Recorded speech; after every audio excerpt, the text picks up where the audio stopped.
जय हिंद, नमस्कार साथियों। आप सभी का स्वागत है शिक्षा विभाग की एक और महत्वपूर्ण जानकारी में।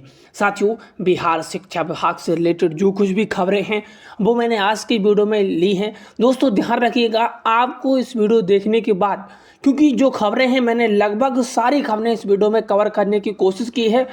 तो आपसे उम्मीद करते हैं कि चाहे इस चैनल पर नए हैं तो इसे सब्सक्राइब कर लीजिएगा, क्योंकि यहाँ लगातार शिक्षा विभाग के द्वारा हर पल की अपडेट आपको दी जा रही है। दोस्तों मैं शुरू करूँगा शुरू से, जो हम प्यारे साथियों बात करते हैं।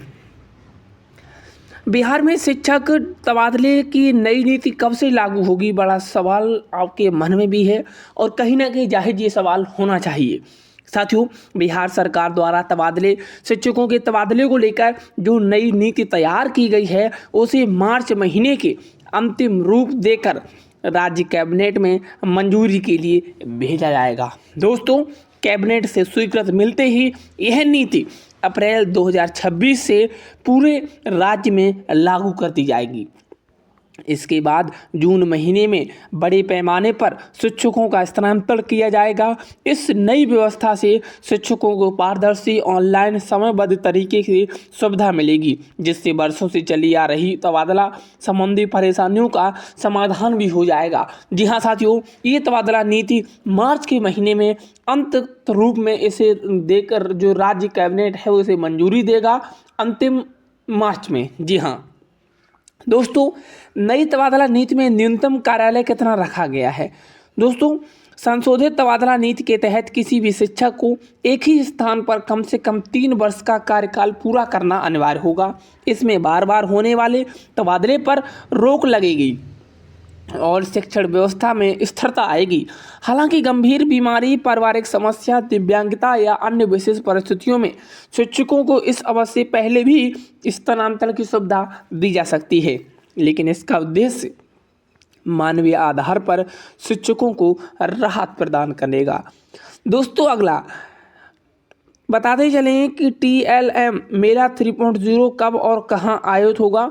राज्य स्तर TLM मेला 3.0 का आयोजन 10 से 11 मार्च 2026 को राज्य शिक्षा घोष प्रशिक्षण परिषद पटना में किया जाएगा। इस मेले में बिहार के सभी जिलों से चयनित प्रतिभाशाली शिक्षक अपने अपने विषय से जुड़े नवाचारी टीचिंग, लर्निंग और मटेरियल प्रस्तुत करेंगे।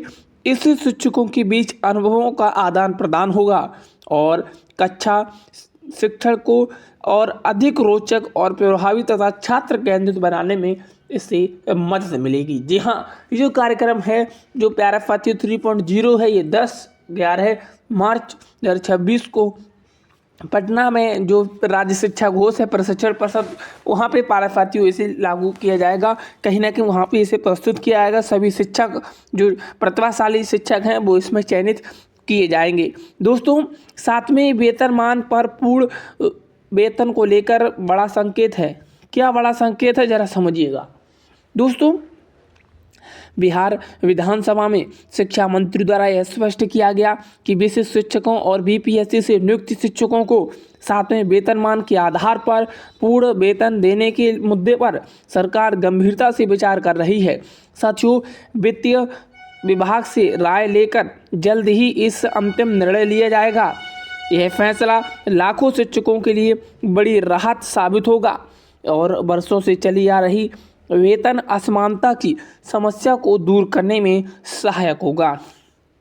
जी हाँ साथियों, क्योंकि जो यहाँ पे 7वें वेतनमान का प्यारा साथियों पूर्ण वेतन है उसको लेकर शिक्षा मंत्री द्वारा बयान जारी किया गया। उन्होंने साफ साफ कहा कि विशिष्ट शिक्षक और BPSC से जो नियुक्त शिक्षक हैं उनको 7वें वेतनमान के आधार पर पूर्ण वेतन देने के मुद्दे पर सरकार इसे गंभीरता से ले रही है और इस पर जल्द फैसला आने को बस बाकी है। दोस्तों, B.Ed, M.Ed और BPEd कॉलेज की मान्यता क्यों रद्द हुई, जरा समझिएगा इस पूरी जानकारी को। साथियों, SCTD द्वारा देश भर में शिक्षक प्रशिक्षण संस्थानों की गुणवत्ता की जांच जा रही है। इसी क्रम में कई कॉलेजों ने समय पर अपनी परफॉर्मेंस और ऑब्जर्वेशनल रिपोर्ट जमा नहीं की, जिसके कारण डॉक्टर भीमराव अंबेडकर विश्वविद्यालय से संबद्ध लगभग 70 कॉलेजों की मान्यता रद्द कर दी गई। इससे यह स्पष्ट संकेत मिलता है कि अब शिक्षा की गुणवत्ता से कोई समझौता नहीं होगा और फर्जी निम्न स्तरीय संस्थानों पर सख्त कार्रवाई की जाएगी। जी हाँ, यानी कि प्यारे साथियों, जो शिक्षा है उसकी गुणवत्ता पर अब प्यारे साथियों कोई भी समझौता नहीं होगा, सीधा एक्शन लिया जा रहा है। जिस तरीके से प्यारे साथियों यहाँ पे कार्रवाइयाँ चल रही हैं, 70 स्कूलों का कॉलेजों का यहाँ पे मान्यता जो रद्द हुआ है डॉक्टर भीमराव अम्बेडकर विश्वविद्यालय से संबंधित ये सभी 70 कॉलेज, तो कहीं ना कहीं अब दिखाई दे रहा है कि जो कॉलेज हैं उनकी प्यारे साथियों मान्यता रद्द कर दी गई है। आगे बढ़ेंगे।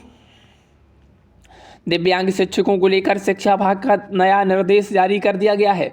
साथियों, शिक्षा विभाग ने स्पष्ट जारी निर्देश किया कि दिव्यांग शिक्षकों को सामान्य परिस्थिति में किसी भी प्रकार के गैर शैक्षणिक कार्यों जैसे गणना, सर्वेक्षण, चुनाव ड्यूटी आदि में प्रतिनियुक्त नहीं किया जाएगा।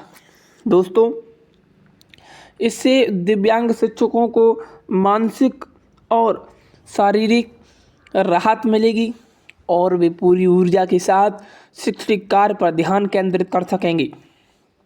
यह निर्णय उनके सम्मान और अधिकारों की रक्षा की दिशा में एक बड़ा कदम माना जा रहा है। जी हाँ दोस्तों, बहुत बड़ा कदम माना जा रहा है, क्योंकि जिस तरीके से दिव्यांग शिक्षकों की सामान्य परिस्थिति हैं, जनगणना, तो इन्हें प्यारे साथियों जनगणना सर्वेक्षण इसमें प्यारे साथियों ड्यूटी नहीं लगाया जाएगा, यहाँ पर इन्हें प्रतिनियुक्त नहीं किया जाएगा, पूरी तरह से इन पर राहत दी गई है।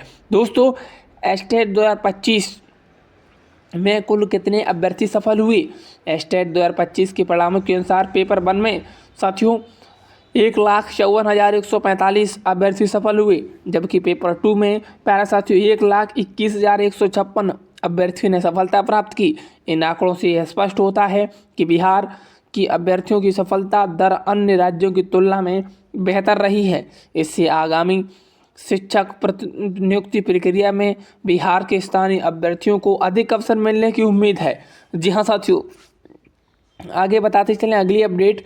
ई शिक्षा कोश पोर्टल पर विशेष शिक्षकों के लिए बड़ा अपडेट आया है। साथियों, ई शिक्षा कोश पोर्टल पर शिक्षकों संबंधित महत्वपूर्ण जानकारियों को अपडेट किया गया है। इसमें उनकी प्रतिनियुक्ति तिथि, तकनीकी योगदान, पिछली सेवा और प्लान नंबर को जोड़ा गया है।